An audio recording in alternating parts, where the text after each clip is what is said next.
Welcome to Caring for People with Dementia, a primary care partnership.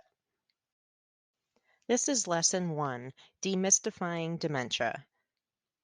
They saw evidence of her having had small strokes over a period of time in the area of the brain would have affected her mobility. And so that's where we had the real diagnosis. And I know in hearing that, I was relieved because, half of it is just knowing what it is, right?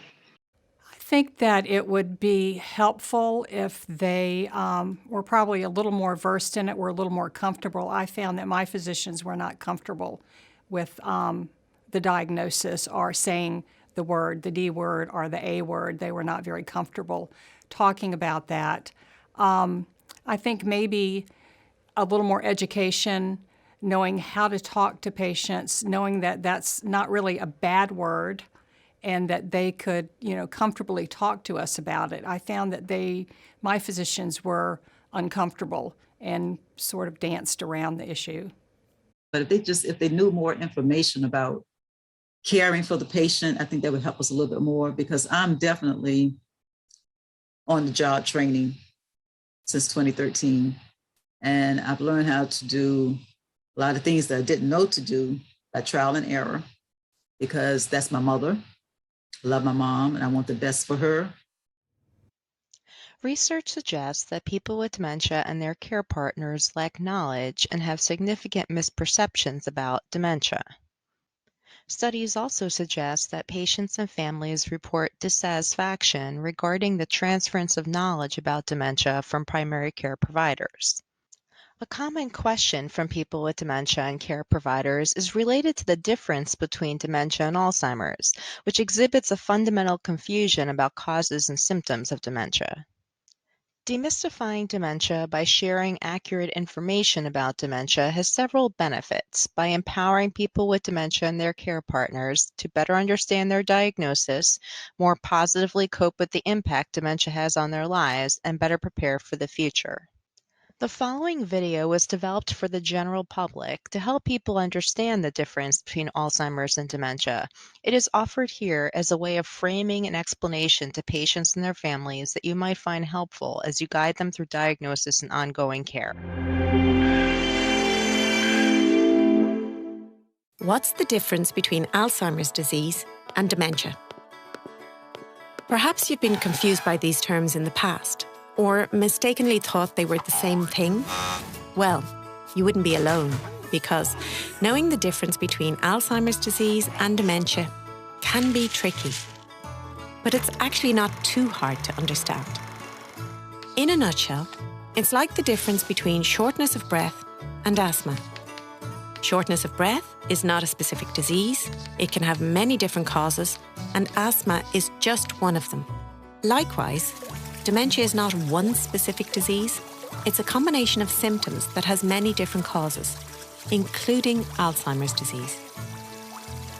Still sound a bit confusing? Okay, think of it like this. You go to your doctor with shortness of breath. To find the cause, she listens to your chest to see if it's due to asthma or pneumonia. And then she checks your heart to see if your breathlessness is caused by heart failure or a very rapid heartbeat. She even asks if you've been worried in case your breathing difficulty is anxiety related.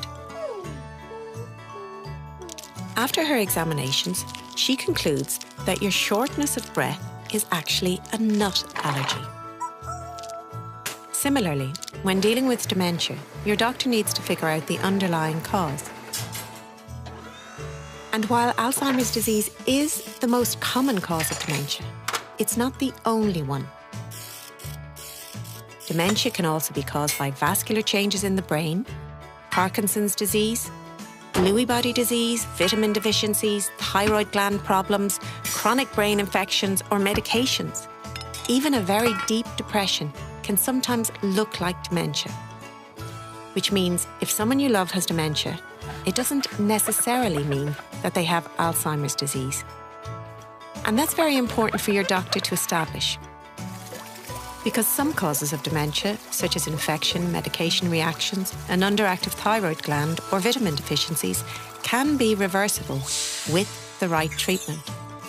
So figuring out the cause and a plan of action could improve your quality of life.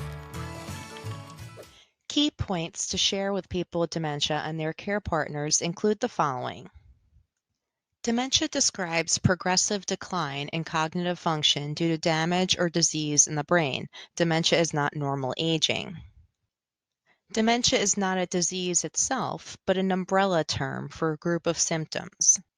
Dementia symptoms vary from one person to another in severity and type. In order to be considered dementia, at least 2 of the following cognitive functions must be significantly impaired.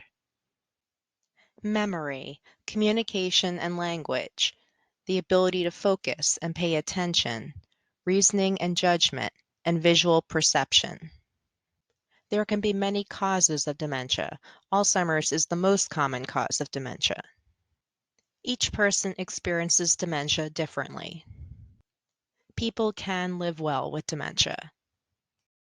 Demystifying Dementia is a person-centered practice recommendation that responds to patients' needs. It is suggested by the Alzheimer's Association, the American Academy of Family Physicians, HRSA, and others. Sharing these key points is part of an ongoing conversation with patients with dementia and their care partners that ultimately will not only help them, but support you in developing an effective partnership with them. As you look for opportunities to apply what you've learned, consider trying one of these microsteps. Share the What's the Difference Between Alzheimer's Disease and Dementia video in this lesson with patients. You can find it on YouTube. Share the Alzheimer's Association website with care partners and patients to encourage them to increase their overall knowledge about dementia. Share a resource with care partners that gives practical strategies on caring for a person with dementia in a person-centered way. We recommend beinginthemoment.org. Or come up with your own microstep. Each microstep moves you forward to a primary care partnership with your patients with dementia.